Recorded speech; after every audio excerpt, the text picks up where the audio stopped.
Welcome back, guys, to Fear Begins. In today's episode, I am sharing 6 terrifying Appalachia truckers' horror stories. By the end, you might think twice before taking that late-night haul through the mountains alone. Before we begin, please consider subscribing.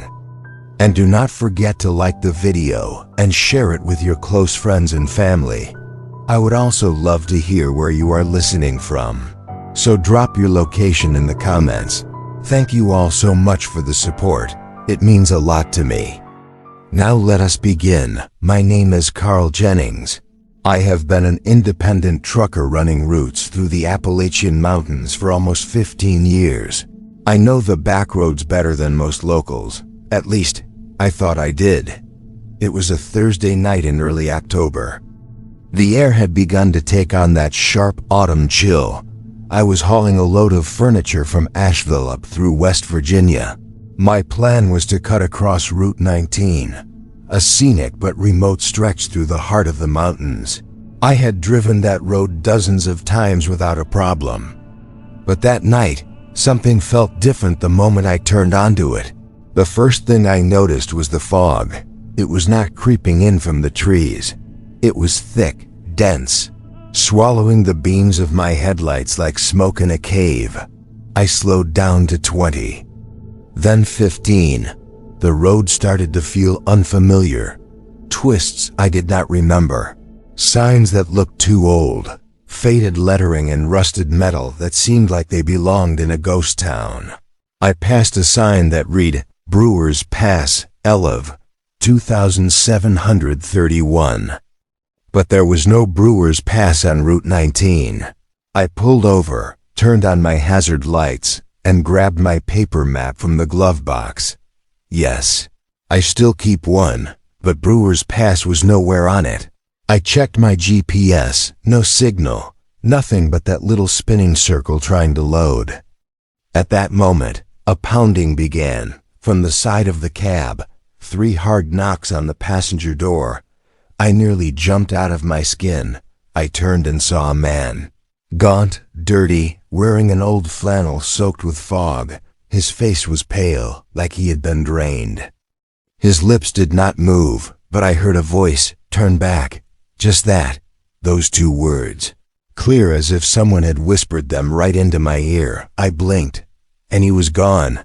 I opened the door and stepped outside. Nothing, no footprints in the soft shoulder dirt. No figure walking away into the mist, just silence and fog. I got back in and started the truck. I had half a mind to turn around, but the narrow road left me little room to do so. And honestly, a part of me wanted to believe I imagined it. I drove on, but the road did not. No matter how long I drove, the odometer barely moved. It felt like I was stuck in a loop, the same trees, the same Brewers Pass sign, again and again. The 4th time I passed it, I stopped. I was not crazy. I was trapped. I turned off the engine. Total silence. Even the normal forest sounds were gone. No crickets, no rustling, just the quiet. Like the woods were holding their breath. I stepped out and walked toward the sign. It was rusted, almost skeletal. I reached out to touch it and felt cold. Not just on my hand, but through my bones, like I had dipped into death itself. Then I heard the voices, low, like murmurs. Hundreds of them, all around me, not speaking words, but groaning, breathing. Like they were crawling just behind the trees. I ran back to the cab, slammed the door, locked it, and started the truck again. I was not thinking, just reacting. I slammed the pedal. 20, 30, 40. Suddenly, the fog split, not cleared. Split, like someone parted a curtain, and just ahead, the road looked new again, familiar. I was back on Route 19, the real one. I drove until sunrise, not stopping, not blinking. When I finally reached a diner just outside Charleston, I stumbled inside like I had crawled from a grave. The waitress asked me if I was okay. I just nodded, ordered coffee, and went to the bathroom to splash my face.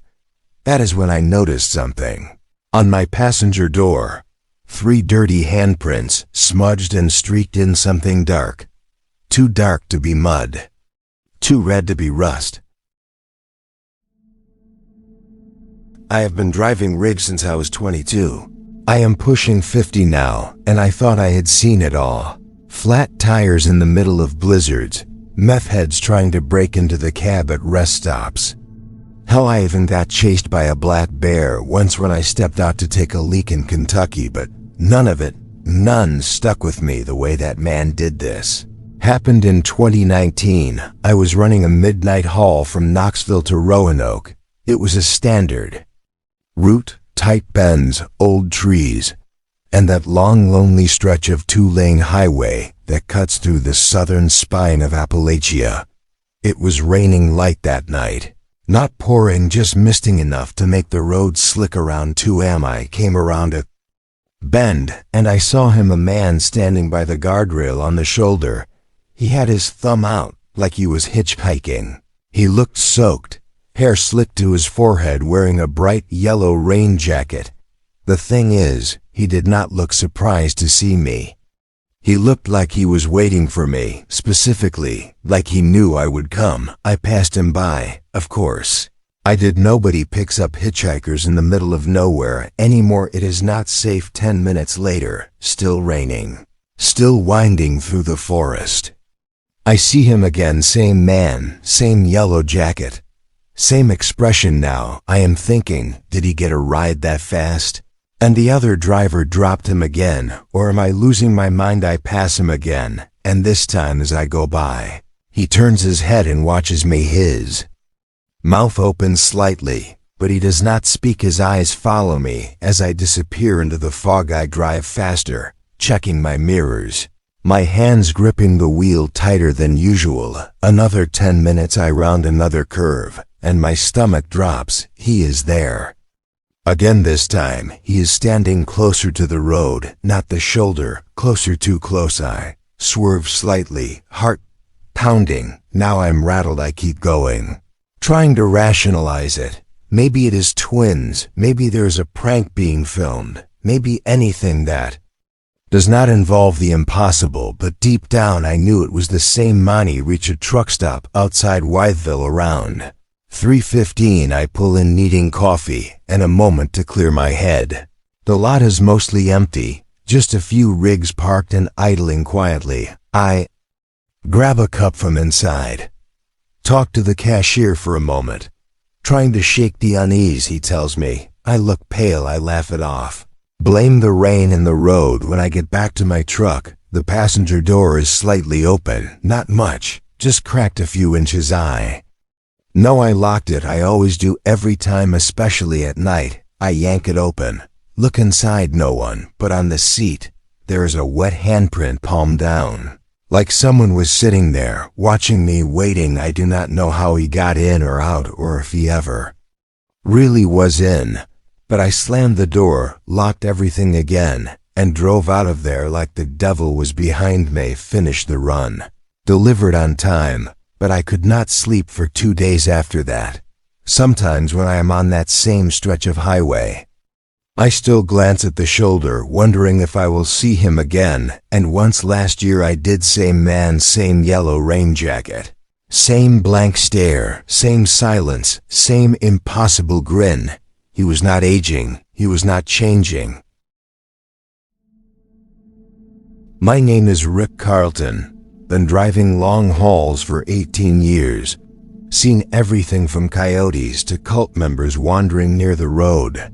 But what happened to me in the fall of 2021 was something I still have trouble explaining. I had picked up a load of dry goods from Charleston, headed west across the mountains toward Kentucky. The dispatcher warned me storms were rolling in over the Blue Ridge, but I figured I could beat it. I was wrong. Around midnight I was halfway through the twisty ridges outside Whitesville. That part of Appalachia is pitch black at night. No cell service, no shoulder on the road, just sharp turns and nothing but trees and cliffs. That is when I heard it. A bang, loud and hard like something slammed against the inside of my trailer. I jumped so bad I nearly veered off the edge. I pulled over at the next turnout I could find, which took another 5 minutes down the road. I got out, flashlight in hand, walked to the back of the trailer expecting to see a busted strap or a collapsed pallet. Instead, I found the seal had been broken. That made no sense. I sealed it myself. Back at the warehouse, and it was intact during my mid-check 4 hours earlier.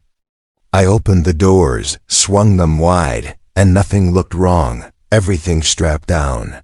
Nothing moved, but the air inside felt off. It was cold, colder than it should have been, and it smelled damp. Like river rot or an old well. I stepped inside with the flashlight, looked behind the pallets, under the lift deck, nothing.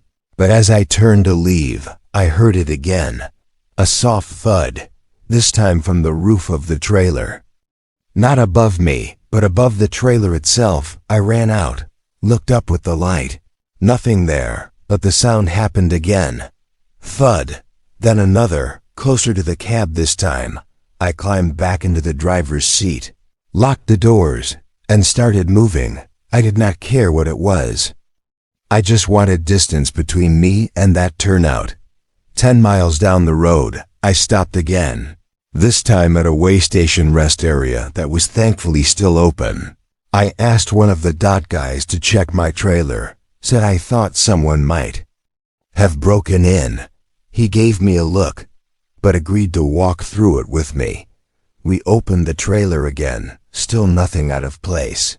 But the dot guy froze at the back wall. He pointed to something. I walked over and saw it. Scratches. Deep, fresh, claw-like scratches along the inside wall of the trailer. He asked me if I was hauling animals. I told him no. It was dry goods. Canned beans and flour. He stared at the marks for a long moment, then said, "Close it and get the hell out of these hills." Man, and that was it. The rest of the trip went quiet, no more sounds.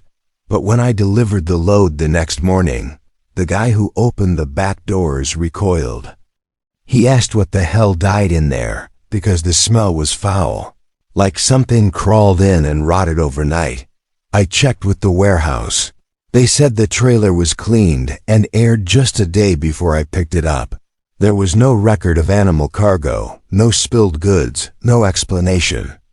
I do not know what crawled into my trailer that night, or if it ever really left, but for the next few weeks, I swore I heard footsteps on the roof when I drove through dark stretches. Heavy, slow, pacing footsteps that stopped whenever I stopped. I started requesting different trailers after that, and I never haul through Whitesville anymore. Whatever was in that cargo with me was not human. It was late October when Dave Riggins took a long-haul job hauling industrial coils through the winding backroads of eastern Kentucky. The route cut through one of the lesser-known stretches of the Appalachian Mountains. He had driven these roads before, but never this late in the season. The trees were skeletal, the fog heavy, and the cold had a bite that crept under his skin. He did not believe in ghost stories, but something about this route always made the radio crackle more than usual, and the shadows stretched longer than they should. Tonight would be the night that changed everything he believed. Dave pulled his rig into a lonely stretch of Route 221. No gas stations, no cell signal, no signs of life except the occasional roadside deer carcass picked apart by vultures. The air smelled metallic, and for reasons he could not explain, he felt like he was being watched. He turned up the CB radio but only got static. "Something's off out here," he muttered. Just then he saw someone walking down the side of the road. No flashlight, no reflective gear, just a tall man wearing a black jacket. Dave slowed down, rolled his window halfway, and shouted, "Need a lift?"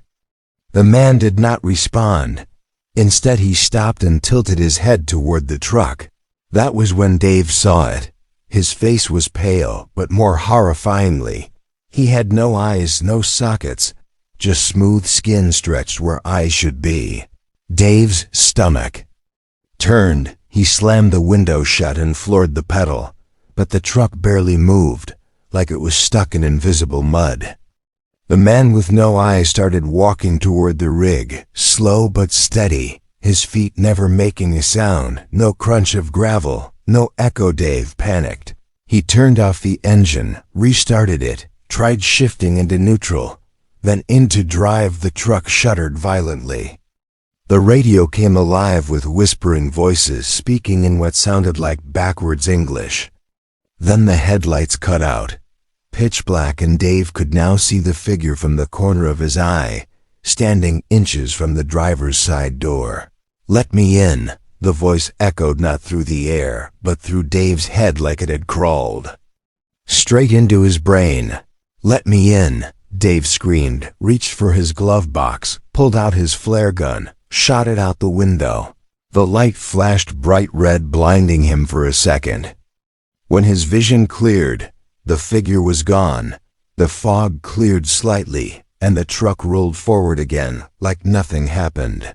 Dave kept driving. He did not stop, not to eat, not to sleep, not until he hit Tennessee, and the nearest rest stop filled with people and lights. He told the cashier there what he had seen, but the man looked at him with dread and said, "You saw him too." The cashier turned around and lifted his shirt, revealing a long, thin scar over both his eyes. He too had met the man with no eyes and lived to tell about it. "Never stop on 221 after dark," he said. "It's his road now." Dave never took another job through eastern Kentucky again. He sold his rig 2 weeks later and moved to Arizona, where the roads were flat and open. But even now, on quiet nights, he swears he can hear the whisper, "Let me in." Slithering through his thoughts, he keeps a flare gun by his bed and never travels after sunset. Because out there in the mountain fog, the man with no eyes still waits for the next trucker to stop just a little too long. In the wrong place at the wrong time. Let me in. Toby Reese had only been driving for 3 years, fresh out of trucking school, eager to prove himself on the long hauls. He did not grow up in Appalachia, but he had heard the stories, the ghost towns, the wandering shadows, the people who disappear into the trees and are never found. Still, none of it mattered to him until one night in October, when he picked up a solo delivery from Elkins to a lumber mill just outside Pineville. The route was simple on paper. Drive down Route 219, cut across the ridge. Stay on the main road, do not take detours. That was the dispatcher's only warning. Whatever you do, don't stop for anything that's not human. Toby had laughed. He thought it was a joke. But by the time the sun dipped below the horizon, that warning would replay in his head like a broken alarm bell. About 30 miles outside of Pineville, the fog rolled in thick. Not like the normal soft mist that clings to valleys. This was dense, solid-looking. His high beams bounced off it like a wall, slowing him down to a crawl. That was when he saw the man standing in the middle of the road, wearing a bright orange reflector vest, hard hat on, holding a red glow stick, waving him to stop. Toby hit the brakes, windows down. He called out, "You all right out here?" No answer. The man turned slowly, face pale, eyes wide, mouth slightly open but unmoving. The kind of expression you see on people in shock. Then Toby noticed something. The glow stick wasn't glowing. It was bleeding, a red liquid dripping from the tip, splattering on the yellow line. "Get out," the man whispered. Toby sat frozen. "Get out of the truck," he repeated. This time louder, more forceful, but Toby locked the doors instead. Hit reverse, started backing up.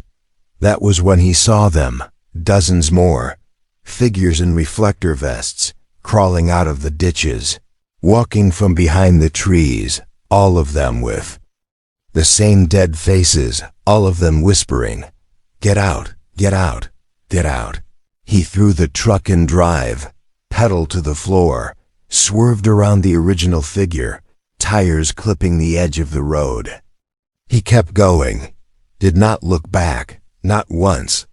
But the CB crackled to life, even though it had been off. And a voice said, "You cannot leave without helping us." Then every light on his dashboard flickered. His headlights died, his brakes stopped responding, and the engine stalled completely. The truck coasted to a stop by itself, dead center on the mountain pass. Toby was breathing heavy, trying to restart the engine, when he heard it again. Knock, knock on the driver's side door. He turned. There was no one there. Knock, knock. Knock, now on the passenger side. Then from the sleeper cabin.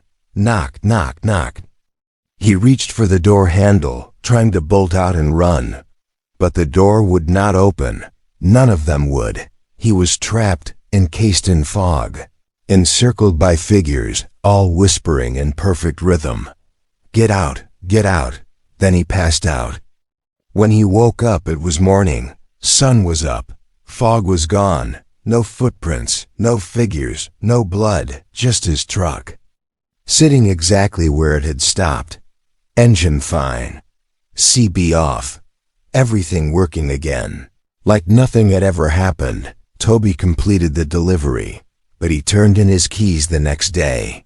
He said he would never drive through Appalachia again. He said he saw something there, something pretending to be human, wearing the skin of old workers, the lost, the dead, calling out to anyone who would stop, "Get out." But what they really meant was, "Let us in. And if you listen, if you open that door, you might never leave the road again. Not alive, not human, not yourself." Clayton Jones had been driving the Appalachian stretch between Virginia and West Virginia for over 20 years. He had seen it all: raccoons the size of dogs, fog so thick it could swallow your rig, even mountain folk who would flag you down for help only to rob you blind. But none of that compared to what he heard on his CB one October night. Deep in coal country, where the towns are separated by mountains, and the silence is louder than your engine. It was a regular haul lumber from Grundy to Charleston. The client was picky about timing, so Clay was pushing through the night, eyes half open, radio low, coffee lukewarm. He had not heard a voice on the CB for over an hour until it came in crystal clear, soft female. "Breaker, breaker," it said like it was waiting. He blinked, turned the volume up. "Go ahead," he replied. Silence. Then it came back. "You missed the turn." Clay's hair stood on end because there was no turn. He was on a single highway and the next one was 10 miles out. He checked the GPS, still on track, still alone. "Who is this?" He asked. No answer. Then the voice changed, same woman. But now it sounded like it was right behind his ear, even though the CB was a foot away. "You never left," it whispered. He slammed the brakes, pulled over, lights on, engine off. The air felt wrong. Too still, no bugs, no wind, no creaking of branches, nothing. He stepped outside, left the door open, looked around. Then he noticed the trees were wrong, all of them angled inward, like they were leaning toward the road, watching, listening. He climbed back inside, tried the ignition, dead, no power, battery fine. Lights flickered on for a second, then off again. The CB came back to life, and this time it was no longer a voice. It was breathing heavy, wet, like something with lungs too large and nostrils too narrow, trying to mimic the sound of a human. Then the voice said, "Come deeper." And Clay felt his fingers move, not because he wanted them to, but like someone else was steering his muscles. Lights outside flickered on again, and something was standing in the road. No details, just a shape. 7 feet tall, thin, long arms that reached past its knees, and a head that twitched like a bad signal on a broken screen. Clay screamed, yanked the wires out of the CB, tried the ignition again. This time it roared to life. He peeled out tires, burning rubber, speedometer climbing. He drove until the mountains vanished in his rear view, and did not stop until daylight. When he reached Charleston, he inspected the CB. It was fried. The inside components melted. The mechanic said it was like someone poured acid into it, but there were no burn marks anywhere else. Clay now refuses to drive after dark, and if he hears a female voice on the CB, he turns it off, no matter what, because he knows it is still out there speaking in the night, telling truckers they missed the turn, luring them off the map where roads do not go and help will never come. Breaker, breaker. It says, but it does not want to talk. It wants you to listen, and once you listen, you will never really leave. The mountains will remember your voice, and the voice will remember your name forever.